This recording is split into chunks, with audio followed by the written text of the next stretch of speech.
Nobody warned Lena Sullivan that room 412 would change her life. She found out the same way she found out most things, too late and all at once.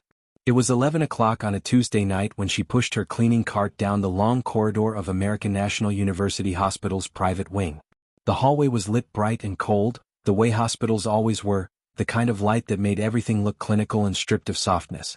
Lena wore her uniform, a cobalt blue collared shirt tucked into navy trousers, her auburn hair pinned up, green eyes tired but alert. She had worked the night shift for 3 years and she knew every room on this floor. But room 412 had been added to her list only that afternoon, and no one had told her much beyond the number. She pushed open the door with one hand, cart rolling behind her, and stopped. The man in the bed was enormous. That was the first thing her brain registered, even before the machines, even before the silence. He was easily 6'5", she could tell even lying down, and his shoulders filled the hospital bed in a way that made the standard issue pillow look like something meant for a child. His arms, resting at his sides on top of the pale blanket, were covered from wrist to shoulder in tattoos, dark, intricate patterns that wound around and over each other like a language only he could read. Roses and thorns ran the length of his left forearm. A hawk spread its wings across the back of his right hand. There were words in Latin curling around his neck, just below the jaw, and a rosary bead design threaded between his collarbones, visible above the hospital gown collar. His dark brown hair was cropped close at the sides, longer on top, and his jaw was square and unshaven, several days of dark stubble catching the overhead light. He was, in every possible way, the largest and most thoroughly marked human being Lena had ever stood this close to. He was also completely still. Not sleeping still. Absent still. The kind of stillness that had weight to it. 3 machines flanked his bed. One tracked his heartbeat in a slow, steady green line. One measured his oxygen levels. One monitored brain activity, and Lena, who had walked past enough of these rooms to know what the readings meant, looked at it for a moment and felt her chest tighten. The line moved, but barely. She had overheard 2 nurses talking that afternoon in the break room. Not talking to her, just talking the way people did when they forgot the cleaning staff had ears. They called him the Ice King. They said his real name was Charles Moretti, and that 3 weeks ago, someone had shot him 3 times in a parking garage in downtown Manhattan. They said the surgeons had done everything possible. They said the neurologist, Dr. Richard Pace, had used the phrase brain dead in a family meeting 6 days ago, and that the man's closest associate, a Mr. Nino Ferrara, had been asking when they could begin the end-of-life process. They also said that no one had been alone in this room with Charles Moretti for more than 10 minutes at a time without leaving looking pale and shaken, and that was before he fell into the coma. Lena had a simple philosophy about the people in the rooms she cleaned. They were people. That was the whole philosophy. The man who came in with gang tattoos got his floor mopped as carefully as the retired schoolteacher in the next room. The woman who had screamed at Lena once for accidentally waking her got her windowsill dusted just as gently as anyone else's. People were people, and this room needed cleaning, so Lena Sullivan started cleaning it. She worked quietly and methodically the way she always did. She wiped down the windowsill, where someone had left a small vase of white lilies that were starting to turn. She mopped around the edges of the bed, careful not to catch any cords. She cleaned the bathroom, reorganized the single guest chair in the corner, and straightened the blinds on the window that overlooked the hospital courtyard, where a few trees stood in the April night, their new leaves catching the glow from the building. She was almost done when she paused beside the bed. She did not know why she spoke. She had never spoken to a comatose patient before, not out loud. Maybe it was the lilies. Maybe it was the Latin word she could not quite read on his neck. Maybe it was something in the machine's steady green line that looked, in that moment, like determination. "I don't know who you were," she said quietly. Her voice was soft and the room soaked it up. "I've heard some things. I don't know how much is true. But you're still here. That's something." She picked up her card handle. "My name is Lena. I'll be back tomorrow night." She left. The green line continued its slow, steady pulse. The nurses' station at the end of the private wing was staffed by 2 women on nights. Patricia, who had worked the ward for 11 years, and a younger nurse named Cora who was finishing her residency rotation. When Lena returned her cart to the supply closet and signed out for the night, she passed them both. "You're in 412 now?" Patricia asked, not looking up from her charts. "Started tonight," Lena said. "Terrible business," Patricia said. "Don't let Ferrara catch you lingering. He's been in twice this week asking about paperwork." Lena nodded. She thought about the man in the bed, his enormous still hands and the rosary beads on his collarbone. She thought about the brain activity monitor and the way the line moved, barely but moved. "Good night," she said and went home to her daughter. Amara was asleep when Lena got home, tucked into her small bed in the second bedroom of their apartment, her dark curly hair spread across the pillow in two loose puffs that had come undone from the bands. She was 5 years old and she was the most important person in Lena's life, full stop, no argument. Lena had adopted her 2 years ago through a process that had taken 16 months and cost more money than Lena had thought she had, and she had not regretted a single day. She sat on the edge of Amara's bed for a moment in the dark. Amara's small chest rose and fell.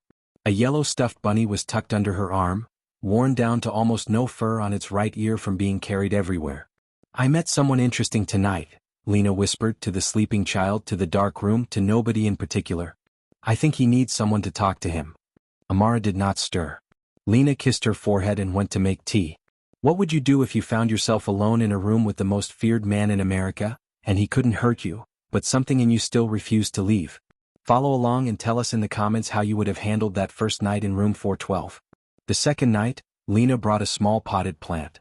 It was a snake plant from the windowsill of her own kitchen, small and green and practically indestructible, the kind of thing that survived neglect in low light without complaint. She set it on the windowsill of room 412 after she finished cleaning, in the spot where the dying lilies had been.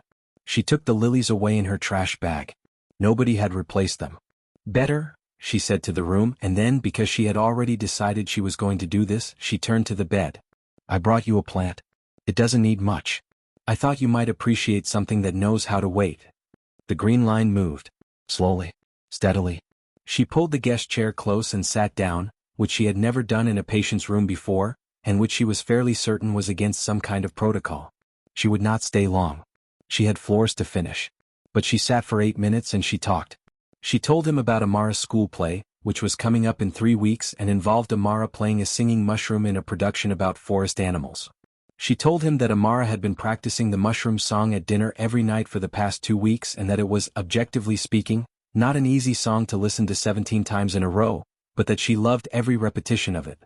She told him that her own mother had called that afternoon from Ohio and talked for 45 minutes about a neighbor's fence dispute, and that she, Lena, had said, hum, approximately 60 times without once stopping loading the dishwasher. She told him she had read once that comatose patients could sometimes hear, and that she didn't know if that was true, but that it seemed rude to assume otherwise. Then she stood up, pushed the chair back, said goodnight and returned to her cart. The third night she noticed his hands more carefully. She was wiping down the tray table near his bed when the light caught the ink on his right hand in a particular way, and she paused to look. The hawk's wingspan was detailed enough that she could see individual feather lines. Below the bird, along the outer edge of his palm, was a small date in Roman numerals. She could not tell the year from where she stood, but the precision of it struck her. Someone had cared very much about putting that date there, or Charles Moretti had cared very much about having it. Either way, it was not the mark of a man without feeling. It was the mark of a man who wanted to remember something. She finished the tray table. She looked at his face. He was not handsome in the way that asked to be noticed. He was handsome in the way that boulders were solid. Too much of everything, jaw too strong, brow too heavy, but it added up to something that made you look. Even unconscious, even hooked to machines in a cotton hospital gown, there was something in the set of his face that suggested he had been, before all of this, a man who walked into rooms and made them rearrange themselves around him. "I wonder what you wanted," she said softly. "Before everything went sideways. I wonder if there was something you were working toward." She moved to the window. Outside, the April night had turned to a light rain. The courtyard trees shimmered under the building lights, their new leaves bright and wet. "I want Amara to grow up somewhere safe," she said, not really to him, more to the rain. "I want her to not have to work the night shift when she's 32. I want her to have options. That's what I'm working toward. Options for her." She turned back to the room. "What were you working toward?" No answer. But the green line moved. On the fourth night she met Nino Ferrara. He was in the hallway when she arrived, standing outside room 412 in a navy suit that was very expensive and very pressed. A man in his late 50s with silver hair combed back from a narrow, sharp face. He had the kind of eyes that calculated before they looked, and they moved across Lena with a quick efficiency that she did not like. "You're the cleaning woman?" he said. Not a question. An assessment. "Yes, sir." She kept her voice even. "I have the room on my schedule. How long does it take you?" 20 minutes, usually." He looked at his watch. I'll be back in 20 minutes then. He walked away down the corridor without another word, his footsteps absolutely silent on the linoleum, which struck Lena as wrong. A man that large in a suit that formal should have made some sound. She went in and cleaned quickly, efficiently, and did not sit in the chair. But she did pause at the end by the door, and look back at Charles Moretti's motionless face. Someone is very eager for you to be done, she said quietly. I don't think you should let him win. She left before Ferrara returned. On the 7th night she told him about her own father. She did not plan to. She was in the middle of mopping the floor near the window, and the story came out the way stories sometimes did, sideways and without warning. Her father had been a difficult man, she said. Not cruel but difficult. He had believed that showing warmth was a kind of weakness, and so he had spent her entire childhood being careful not to show any. It had taken her 30 years to understand that what looked like strength from the outside was, from the inside, just fear wearing a hard coat. She wrung out the mop and stood it against the wall. I don't know why I'm telling you this. You probably knew plenty of men like that. She looked at the Latin words on his neck, just visible above the gown collar. She had looked them up on her phone during her break 2 nights ago. They translated, roughly, to, I carry what I was given. I choose what I carry forward. She had stood in the break room for a full minute staring at that translation on her screen. Maybe not so different after all, she said, gathered her cart and said good night. On the 9th night Amara got sick.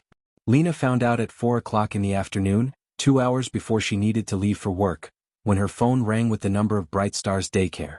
Amara had been running a fever since noon, the woman on the line told her. It was 102 degrees. They had given her water and kept her comfortable, but they could not keep her overnight, and Lena needed to come and collect her. Lena went. She found Amara in the daycare's quiet room, curled on a cot in the yellow dress she had insisted on wearing that morning, her dark curls damp against her forehead, her brown eyes glassy and too bright. The stuffed yellow bunny was clutched to her chest.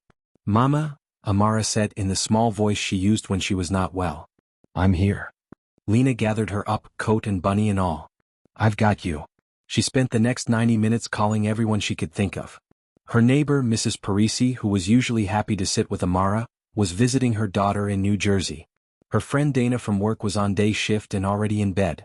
The babysitting service she sometimes used had no one available on short notice. The backup babysitter from church had a sick child of her own. At 6:15, Amara's temperature had climbed to 102.8.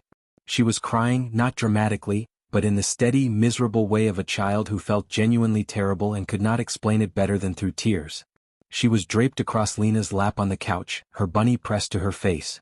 Lena looked at the ceiling for a moment. She thought about calling in sick. She had done it once before, 18 months ago, when Amara had had an ear infection. The nursing home had docked her pay and given her a formal warning, and she had spent the following 2 weeks eating rice and beans because the budget had no give in it. The hospital was better than the nursing home had been, but she was still hourly, and she could not afford a second warning. She thought about every option she had. She counted them. They did not take long to count. Then she looked at Amara, who had fallen into a fitful half-sleep on her lap, small fists curled, forehead still hot. Okay, Lena said quietly. We're going to figure this out. She dressed Amara in her warmest pajamas, the ones with the small blue bears on them, and wrapped her in the green knit blanket from the end of the bed. She packed a small bag with the ibuprofen, a water bottle, the bunny, and 2 books. She arranged Amara gently in the stroller, covered her over, and walked to the bus stop. Amara slept most of the way. She woke up once, looked around at the bus with glassy, confused eyes, said, "Where are we going?" in her small hoarse voice, and Lena told her they were going to Mama's work, and that she needed to be very quiet. Amara accepted this with the simple trust of a child who believes her mother has everything arranged and went back to sleep. Lena signed in at the hospital at 10:58. Patricia at the nurse's station looked up, and her gaze traveled from Lena's face down to the stroller. There was a long pause. She's sick, Lena said. I had nowhere else. I won't let her bother anyone. I'll keep her with me. Patricia looked at the sleeping child for another moment. Then she looked back at her charts. I didn't see anything, she said. You've got an hour before Dr. Pace does rounds. Lena let out a breath she had been holding since 4 o'clock. Thank you. She pushed the stroller to the supply closet, collected her cart, and began her rounds. Amara slept. Lena worked quickly, checking on her every few minutes. At midnight, she gave her a small dose of ibuprofen in the dark hallway outside room 408, Amara's eyes half open and miserable, and then tucked her back under the green blanket. By the time she reached room 412, it was 12:40 in the morning, and Amara was awake and crying. It was not loud crying. Amara had never been a loud crier, even as a baby. But it was steady, and it had a particular quality, a bruised, exhausted quality, that meant she had gone past the point where distraction worked. Her temperature had come down a degree with the medication, but not enough. She was hot and miserable, and she wanted something that Lena, standing in the hallway with her cleaning cart, could not give her right now. Lena looked at the door of 412. She looked at her daughter. She thought for a moment about Patricia's comment, "I didn't see anything." About the fact that the corridor was empty. About the fact that the man in that room was not going to complain. "Okay," she said. "Come here." She lifted Amara out of the stroller, green blanket and all, bunny dangling from one fist. She pushed open the door to 412 and carried her daughter inside. The room was the same as it always was. Bright overhead lights dimmed to half by the switch near the door, the green monitor line, the sound of the machines, the snake plant on the windowsill. Charles Moretti lay exactly as he always did, completely still, enormous and marked and somewhere far away from this room. Amara's crying continued, quieter now, worn down to a soft, hiccuping kind of grief. Lena stood in the middle of the room with her daughter against her shoulder and thought, briefly, about every decision she had made since 4 o'clock that afternoon. Then Amara made a sound she had not made before, a soft, reaching sound, and her small hand stretched out toward the bed. "Big man," Amara whispered in her hoarse, feverish voice. Lena looked at the bed. She looked at her daughter's outstretched hand. "He's sleeping," she said. "Very deep sleeping." "Warm?" Amara asked. And Lena, who had worked nights long enough to understand that a child with a fever sometimes just needed a warm surface and a heartbeat, made a decision that she would spend the next several months being unable to fully explain. She walked to the side of the bed. She looked at the man's broad chest, the rise and fall of it, steady and slow. She looked at the machines. She looked at her daughter. "He is warm," she said. "And very, very large. And he is not going to mind." She lowered Amara onto Charles Moretti's chest. Gently. Carefully. The green blanket wrapped around her, the bunny tucked in beside her. Amara's small cheek came to rest over the left side of his chest, over his heart, and her small fist curled in the fabric of the hospital gown. For a moment nothing happened. Then Amara let out a long, shuddering sigh, the kind that comes after a cry has finally finished. Her eyes closed. The crying stopped. Lena stood at the bedside and watched her daughter's chest slow into the rhythm of sleep, and she pressed her hand to her own mouth for a moment because something about it was almost unbearable in its smallness. This tiny girl curled on this huge still man, both of them breathing, both of them somewhere other than here. Then the monitor changed. Not the heartbeat line. The brain activity line. It spiked. If you had been standing in that room when the machines changed, would you have reached for the call button, or would you have waited to see what happened next? Subscribe and tell us in the comments what you would have done in Lena's place. The brain activity monitor did not just move. It surged. Lena watched it happen in real time. The line that had been creeping along at a level Dr. Pace had described as minimal residual function suddenly climbed. Not gradually. Not in slow increments the way hopeful families described in movies. It went up sharply, the way a drowning man might break the surface of water, fast and hard, and then it leveled at something that was unmistakably more. The heartbeat monitor sped up next. Not dangerously but noticeably, the green peaks coming faster, stronger. Amara slept on, undisturbed, her small chest moving against his. Lena stood very still. She was aware that she should probably press the call button. She was also aware that she had an unauthorized child lying on a comatose patient, which was, at minimum, 3 separate violations of hospital policy and possibly more. She was aware that if she pressed the call button right now, the next thing that would happen was that someone would take Amara off the man's chest, and some part of her, the part that had cleaned this room for 9 nights and talked to the empty air and watched that brain activity line for any change, was not ready for that yet. She was still standing there, entirely motionless, when Charles Moretti's right hand moved. It was not a dramatic movement. It was the movement of a man trying, from a very long way away, to do something that his hands remembered even when his mind did not quite. His fingers lifted from the blanket surface, the tattooed hawk shifting as the tendons moved, and then his arm, slowly and with immense effort, came up. His palm came to rest on Amara's back. Gently. His hand was so large it covered the whole of her upper back, green blanket and all. The brain activity line climbed another increment. "Charles," Lena said. Her voice was a whisper. She did not know why she used his name. She had been calling him Charles for 9 nights in her head, and it came out now without a second thought. "Charles, can you hear me?" His eyelids moved. She pressed the call button. What followed was, by Patricia's account later, the most chaotic 14 minutes the private wing had seen in 2 years. Patricia came in first, took one look at the monitor readings, and immediately paged Dr. Pace, who arrived in 4 minutes in a bathrobe over his scrubs because he had been sleeping in the on-call room. Cora came in behind him. A second nurse, one Lena didn't know, appeared from somewhere. Lena stood against the far wall with Amara in her arms, the child now awake and blinking in the sudden activity and light, watching the people in scrubs move around the large bed with wide, interested eyes. "What happened?" Dr. Pace said.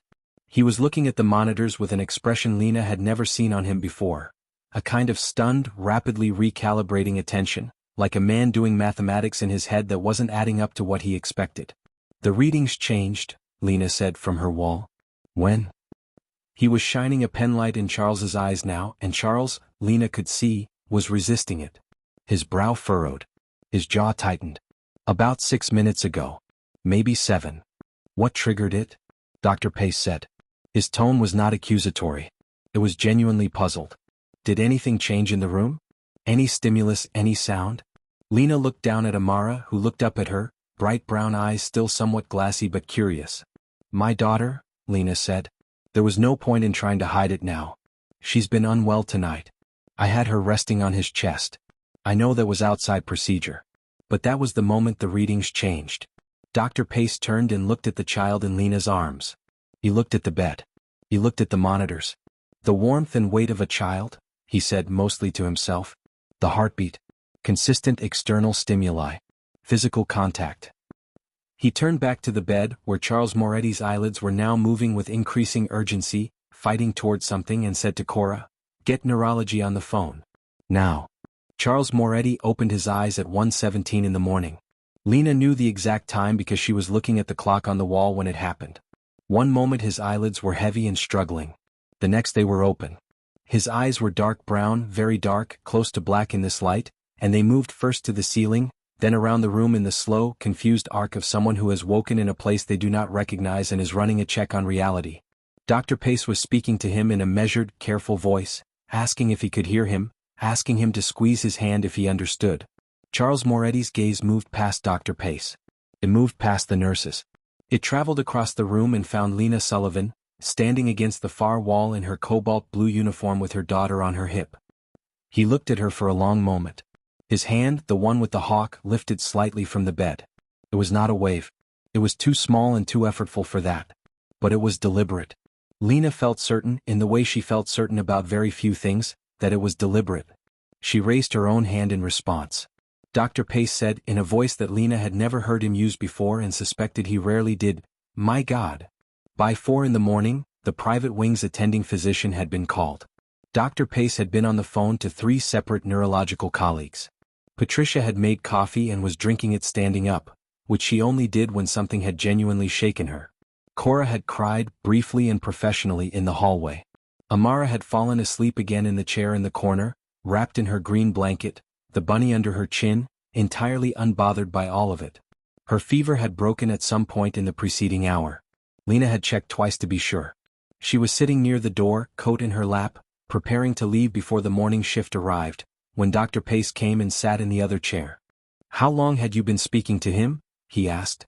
Direct but not unkind. 9 nights, she said. He was quiet for a moment. The literature on auditory stimulation in disorders of consciousness is more robust than most people realize. Familiar voices. Consistent contact. He paused. "It is not scientific for me to suggest causation from a single case. But it is also not honest for me to dismiss what I just watched happen in this room." "He heard me," Lena said. Not a question. A statement, and she believed it. Dr. Pace looked at the bed, where Charles Moretti lay with his eyes closed again, not in the flat absence of before, but in something that looked, finally, like actual sleep. "Yes," he said. "I think he did. He was not instantly well. That was not how it worked, and Lena had enough sense to understand that. What he was, over the following 3 days, was incrementally more present. Dr. Pace's neurology team ran assessments every few hours. The readings improved steadily. By the second day after the awakening, Charles Moretti could track movement with his eyes and squeeze fingers on command.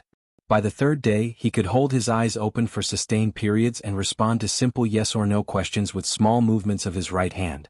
He could not speak yet.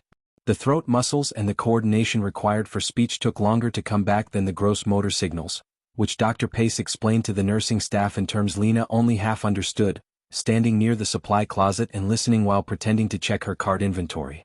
She had not been officially told she could continue visiting room 412. She had also not been officially told she could not, so she continued. On the third night after the awakening, she came in at her usual time and found him watching the door.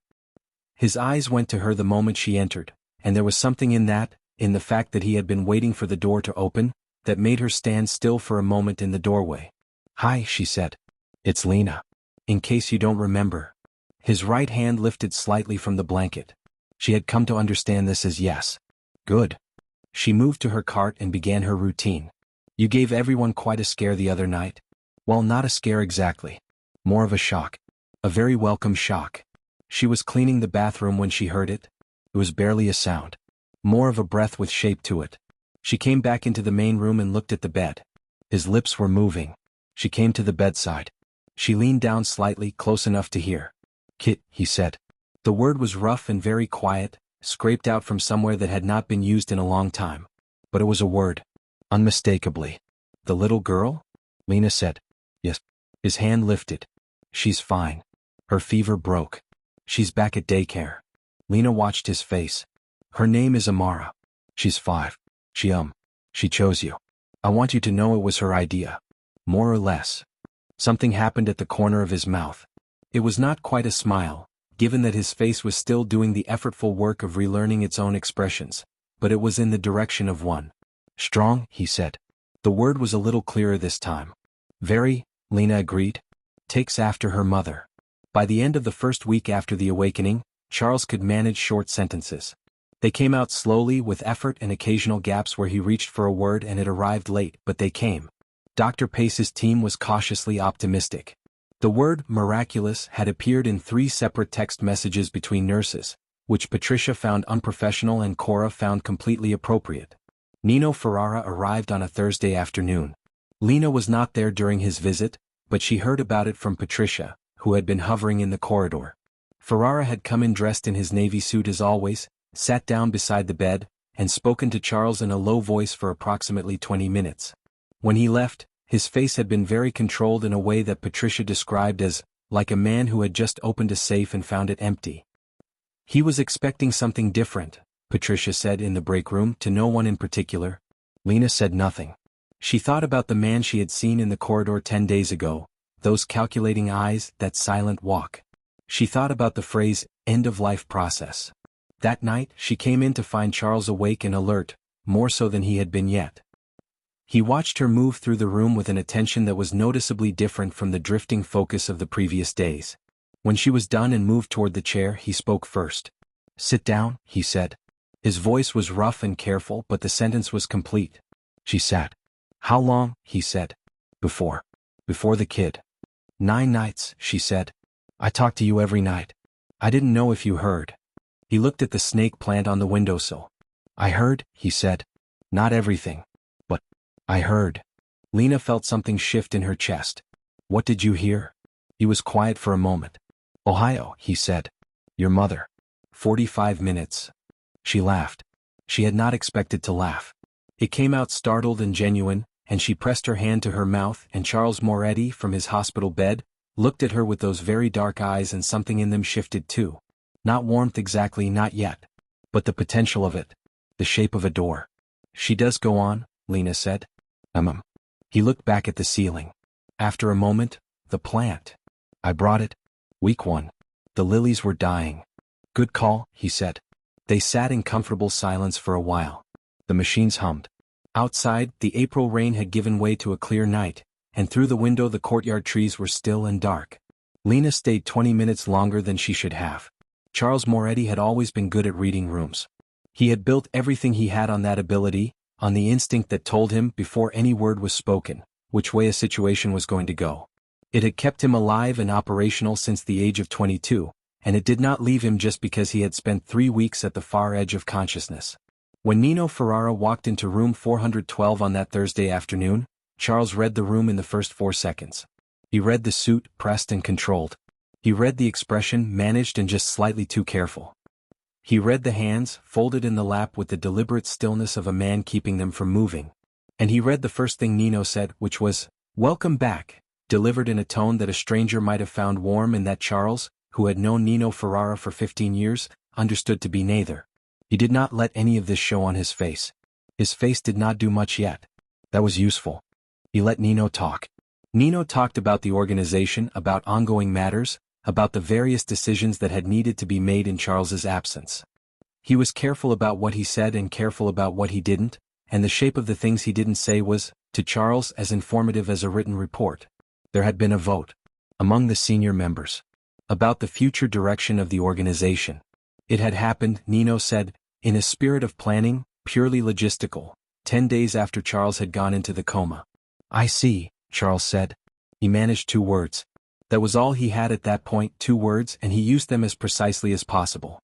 Nino filled the silence with reassurances, with the language of loyalty and continuity. He was very good at it. He always had been. Charles lay still and let him be good at it and thought about Marco Bellini, his attorney, and the number he needed to reach. When Nino left, Charles lay in the silence for a while and thought about the shape of his life. The hotel had been his idea, and it had been his idea for 3 years. Not as a cover, which was what people assumed. As a genuine pivot. As the actual future he was building toward. He had been watching the numbers for 5 years, understanding that the business he ran was not sustainable and was not, to be entirely honest with himself at 3 a.m. in his penthouse, what he wanted his life to be. He had sat with that for a long time before he admitted it. Men in his position did not, as a rule, pivot. They stayed until something ended them. That was the tradition. But Charles had been quietly building an alternative for 3 years. A hotel in Midtown Manhattan, currently under construction, bought through legitimate channels with funds he had spent 2 years cleaning through a process his accountant understood and that Marco Bellini had overseen from the beginning. The Grand Moretti. 12 floors. 48 rooms. A restaurant on the ground floor and a rooftop bar that would have a view of the park. The plan had been to be fully transitioned before his 40th birthday. He was 36. He thought about this, lying in the hospital bed, and then he thought about the woman in the cobalt blue uniform who had talked to him about her daughter's school play and her mother's fence dispute and the Latin words on his neck, which he had apparently looked up and which he had not expected anyone to look up. He thought about a child's weight on his chest and the way it had been, in the dark in the distance of the coma, the most real thing he had felt in a very long time. On the 5th night after the awakening, he said to Lena, "I need to ask you something." She looked up from where she was wiping the windowsill beside the snake plant. "All right. Were you here because you had to be? Or because you chose to be?" She set down the cloth. She thought about the question with the seriousness it deserved. "Both," she said. "At first. And then more and more just because I chose to be." "Why?" She looked at the Latin words on his neck. "Because you have words on your neck that say you're trying to choose what you carry forward. And I believe that about a person when they bother to put it where they can't miss it." He was quiet for a moment. "I need to make a phone call," he said. "My attorney. Can you ask the nurse to bring my phone?" "Of course." "Lena." He said her name for the first time. It sounded careful, like he was handling something fragile. "Thank you." "You're welcome, Charles," she said. And for the first time in this room, with these machines and this silence, it felt like a conversation between 2 people who were choosing to be exactly where they were. Rosa Moretti arrived on a Saturday morning, while Lena was home sleeping and Amara was at daycare. Lena heard about it that evening from Patricia, who described the scene with the pleasure of someone who had witnessed something genuinely memorable. Rosa was 65 and stout, with silver-streaked dark hair worn pinned up under a deep red cardigan, and she had walked into room 412 and stopped in the doorway and pressed both hands to her mouth. And then she had crossed the room in 6 steps and sat down beside the bed and taken Charles's face in her hands and spoken to him in rapid, unsteady Italian for 4 minutes straight, and Charles, who was by then managing full sentences, had said, "Zia. I'm all right. Sit down." Rosa had sat down. She had looked at the snake plant on the windowsill. She had looked at the cleaned room, the fresh linens the day nurse had put on, the small neat organization of the surface she'd found. "Someone takes care of this room," she had said. "Night shift," Charles had said. "Her name is Lena." Rosa had looked at him for a moment.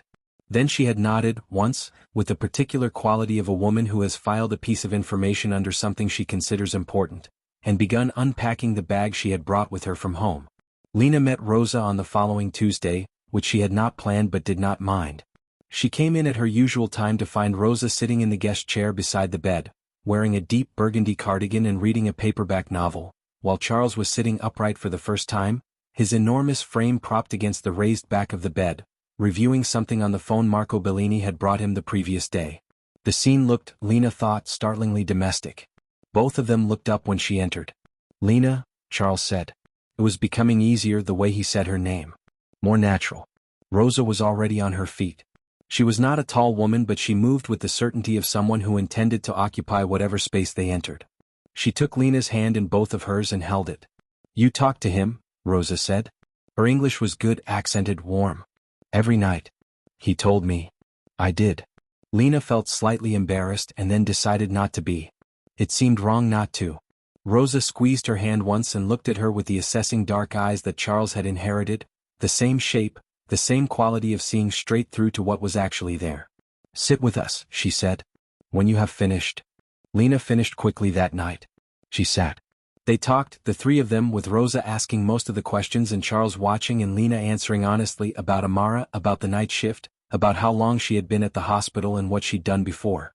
Rosa listened with the complete attention of a woman who had raised too many difficult men not to know what actually mattered about a person. "She is raising a child alone," Rosa said to Charles at one point, not to Lena, but to Charles, as if they had been discussing this separately. "I know," Charles said. "She talked to you for 9 nights without asking for anything." "I know that too." Rosa looked back at Lena. "He was not always easy," she said. "Even as a boy." "Zia," Charles said, with the tone of someone who understood this was not going to stop anything. "I am being honest," Rosa said serenely. "She should know." That same week, Marco Bellini came with papers. Lena was not in the room for that meeting. But she was in the corridor when Nino Ferrara arrived, unannounced, 40 minutes after Marco had left. She was by the supply closet, restocking her cart, and she watched Nino walk past without acknowledging her, watched him push open the door to 412, and then watched him come out again less than 3 minutes later. His expression, when he passed her on the way back, was the expression of the man Patricia had described. A safe found empty. It was followed, close behind it, by something harder and flatter that she did not like looking at. She went in to find Charles very still, looking at the ceiling. "Everything okay?" she asked. "Yes," he said. And then, after a pause, "Nino Ferrara won't be coming back." She did not ask how. She understood enough by now about the difference between the world he was leaving and the world he was building, to know that some doors closed through lawyers and some closed through other means, and that Charles, in this particular instance, had chosen lawyers. She had seen the papers on Marco's briefcase. "Good," she said simply. He looked at her. "You're not curious?" "I'm very curious," she said. "But I think that's yours to keep for now." He was quiet for a moment. Something shifted in those dark eyes. "Most people want the full picture," he said. "I want the honest picture," she said. "Whenever you're ready." 3 weeks after he opened his eyes, Charles Moretti was walking. Not well and not without help. A physical therapist named Greg came every morning at 9, a solid, cheerful man whom Charles treated with the focused respect he seemed to assign to anyone who was good at a useful thing. The first walks were short, from the bed to the window and back.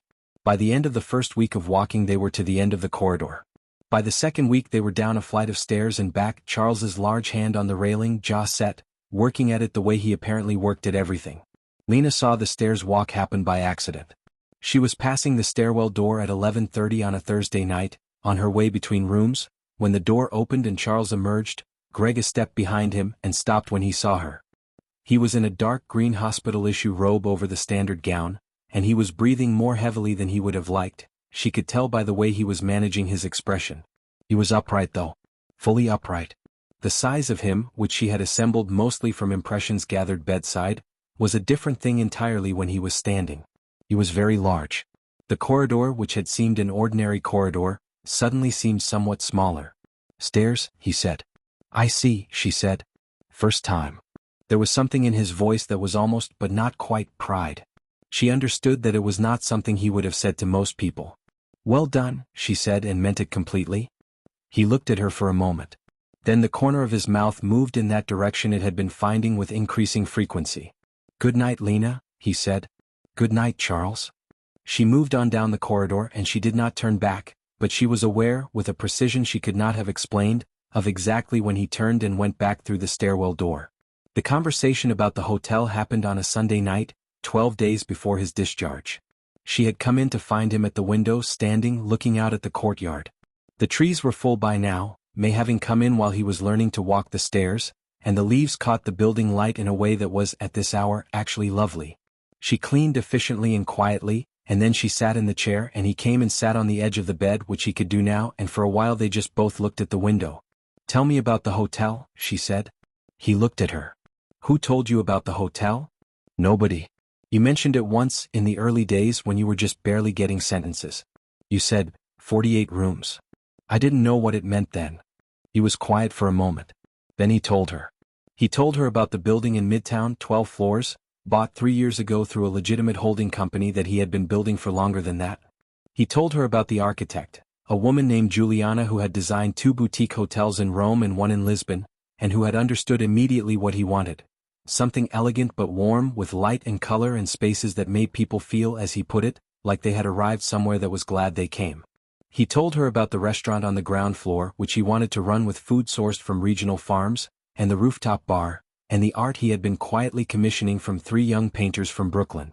He told her about the name, the Grand Moretti, which Rosa had said was both arrogant and exactly right, and he had agreed with her on both counts. He told her that the Tomas Ricci situation, the rival organization that had precipitated everything that had happened in the parking garage 3 months ago, was being handled through Marco Bellini and 2 attorneys from Ricci's side, and that there would be a formal agreement within the week, and that after that Charles Moretti would have no further reason to be in any room where Tomas Ricci might also be. He told her all of this in a measured, careful voice, looking at the window, and Lena listened without interrupting, in the way she had of listening that he had noticed early and appreciated more than he had found words for yet. When he finished, she said, "The restaurant. What kind of food?" He looked at her. "That's the first question?" "It's the most interesting question," she said.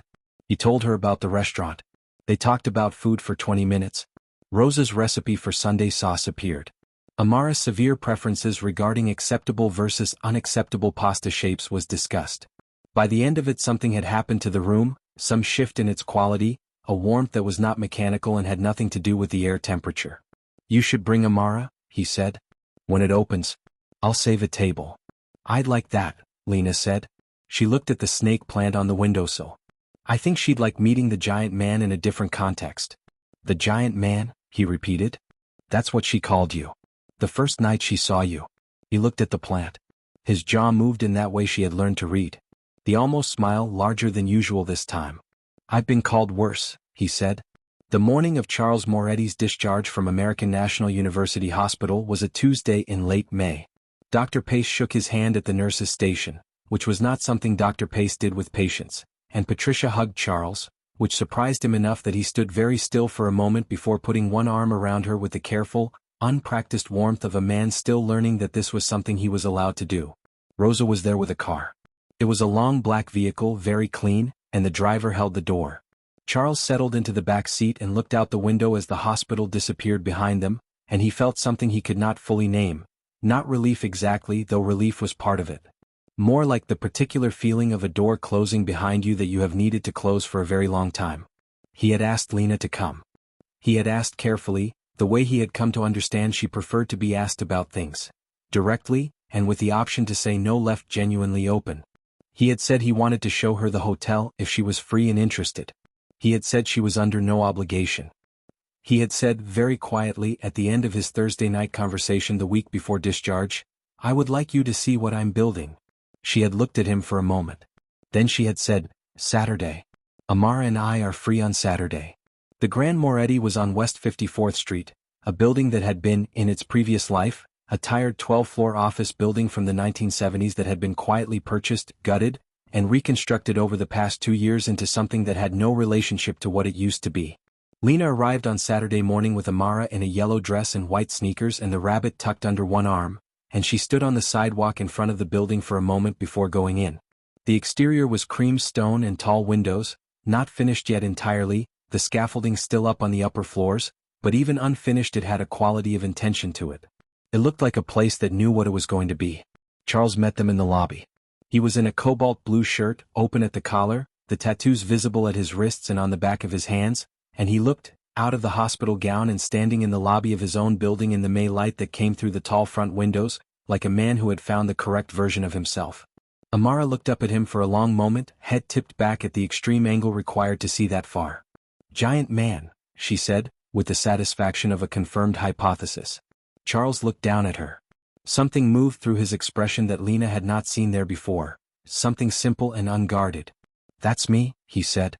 He lowered himself to one knee, which put him at Amara's eye level. "Amara." Amara considered him at close range. "You woke up," she said. "I did." His voice was very quiet. "Because of you." Amara thought about this. Then she held out the bunny. "You can hold Henry," she said. "He helps."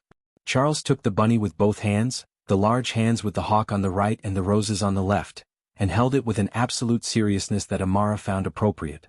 "Thank you," he said. He stood and handed Henry back. He looked at Lena, who was watching him with an expression she was not trying to hide. He did not say anything. He did not need to. "Show us the building," she said. The agreement between Marco Bellini and the attorneys representing Tomas Ricci was signed that same week, in an office building on Park Avenue with a notary present and 4 people in the room who were not attorneys. It was a formal peace agreement and a territorial settlement, covering the complete withdrawal of the Moretti organization from activities that had brought it into conflict with Ricci in the first place, and the establishment of a legal firewall between the Grand Moretti Hotel and any prior associations. Charles was not in the room. He was, at the time of signing, in a planning meeting with Juliana the architect about the rooftop bar furniture.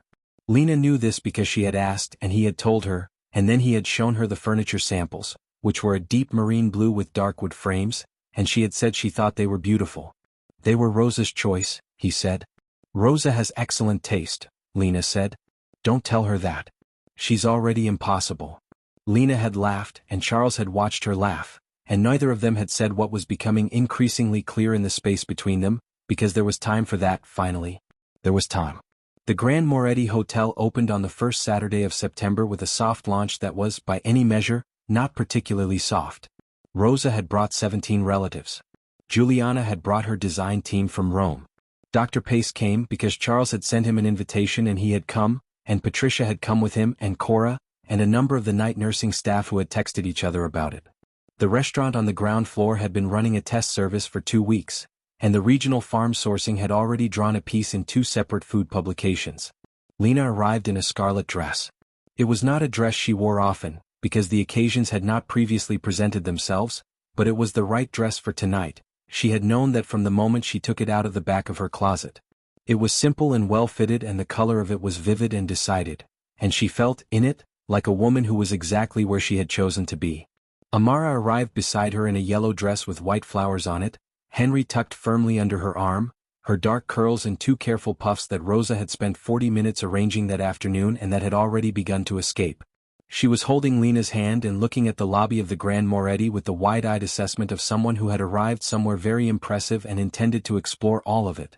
The lobby was warm with light, not the cold clinical light of the hospital that Lena would always associate with meeting Charles, but a different kind entirely, the light of rooms that are glad you came. The walls were cream and ivory. The floors were pale stone. Tall potted plants stood in the corners, and the art on the walls was vivid and alive, the 3 young Brooklyn painters having produced something that looked, together, like a celebration. Charles was standing at the far end of the lobby when they came in, talking to Juliana and a man Lena didn't know. He saw her from across the room. She knew he did because he stopped talking mid-sentence, and Juliana, who was a perceptive woman, looked in the direction he was looking and smiled. He came to them. He was in a deep navy suit with a white shirt, and the cufflinks he wore were gold, and the tattoos on his wrists and hands were exactly as they had always been, the hawk and the roses and the Latin on his neck. "I carry what I was given. I choose what I carry forward." He looked at Lena for a moment. "You're here?" he said. "I'm here," she said. He looked at Amara, who was looking at the art on the walls with consuming interest. "Amara," he said, and she turned around and held up Henry in greeting and then went back to examining the painting nearest to her, which was large and green and blue and appeared, to Amara's evident satisfaction, to contain several rabbits in the background. Charles and Lena watched her for a moment. "She sees things in there that nobody else sees," Lena said. "That's a gift," Charles said. They walked together through the hotel, which felt in this first evening like a living thing, full of people and conversation and the sounds of the kitchen reaching up from the restaurant, and Lena thought about the hospital corridor and the cleaning cart and the man who had been so completely still and so entirely present all at once, and she thought about 9 nights of talking to someone who was listening without being able to answer, and she thought that some kinds of knowing went deeper than any ordinary introduction. He took her to the rooftop at 9 o'clock. Rosa had Amara downstairs, which had been arranged with Rosa's characteristic combination of efficiency and apparent spontaneity. The rooftop bar was not yet open to the public, but the furniture was in deep marine blue chairs with dark wood frames, exactly as she had seen in the samples, arranged in small clusters around low tables with candles on them. The city spread in every direction, lit against the September sky, and the park was dark and enormous to the south. Lena stood at the railing and looked at it. "This is what 48 rooms looks like from the top," Charles said, coming to stand beside her. "It's beautiful," she said. "It's exactly what it was supposed to be." He was quiet for a moment. Then he said, "I want to ask you something." She turned to look at him. He was not practiced at this. She could see that clearly, and she found it one of the most honest things she had ever seen in a person. A man of this size and this history and this capacity for control, standing on his own rooftop, working out how to say what he needed to say with no armor of any kind. 9 nights, he said. "You talked to me for 9 nights. You brought a plant. You told me about Ohio." Pause. "You trusted me with Amara." "I did," she said. "I've spent a lot of time," he said, "in my life, surrounded by people who wanted something from me. And I got very good at knowing which kind of room I was in." He looked at her. "I knew which kind of room you were in. From the first night. Before I could say so." She waited. He reached into the inside pocket of his jacket and brought out a small box. It was simple, dark, no particular flourish to it, which was, she thought, entirely like him. "I would like to build what comes next with you," he said. "With you and Amara. Here in this place, in this life. The legitimate one. The real one." He opened the box. Inside was a ring, a single deep red stone, almost the color of the words on the hotel's embossed letterhead, set in clean gold. "If you're willing." Lena looked at the ring. She looked at the city. She looked at Charles Moretti, who was watching her with an openness she understood had cost him a great deal to put on his face, and she felt the full weight of everything that had led to this roof. The cleaning cart, the snake plant, the 9 nights, the small weight of a child on an enormous still chest, the green line that moved. "Yes," she said. "I'm willing." They were married in December in a small ceremony in the hotel restaurant, which Rosa had covered in deep red flowers and which Juliana had photographed because she said she couldn't help it. Amara was the flower girl. She wore a yellow dress with a white sash and distributed petals with the absolute seriousness she brought to most important tasks. And then, at the moment that mattered, she reached up and took Charles's hand on one side and Lena's on the other and stood between them, which was not part of the plan and was also exactly right. Rosa cried. Patricia cried. Dr. Pace did not cry but was observed to clear his throat several times. Charles Moretti said his vows in a clear, steady voice, looking at Lena, and nobody in the room had any doubt that he meant every word. The Grand Moretti Hotel received its first major review in January, 4 stars, with particular praise for the warmth of the staff, the quality of the food, and the rooftop bar, described by the reviewer as a room that was, without effort, glad you came. On the windowsill of the manager's office on the 4th floor, in a spot of good morning light, sat a small green snake plant that Lena had moved from the hospital when Dr. Pace told her she could have it. Charles walked past it every morning. He never moved it. He had always been good at knowing what to keep.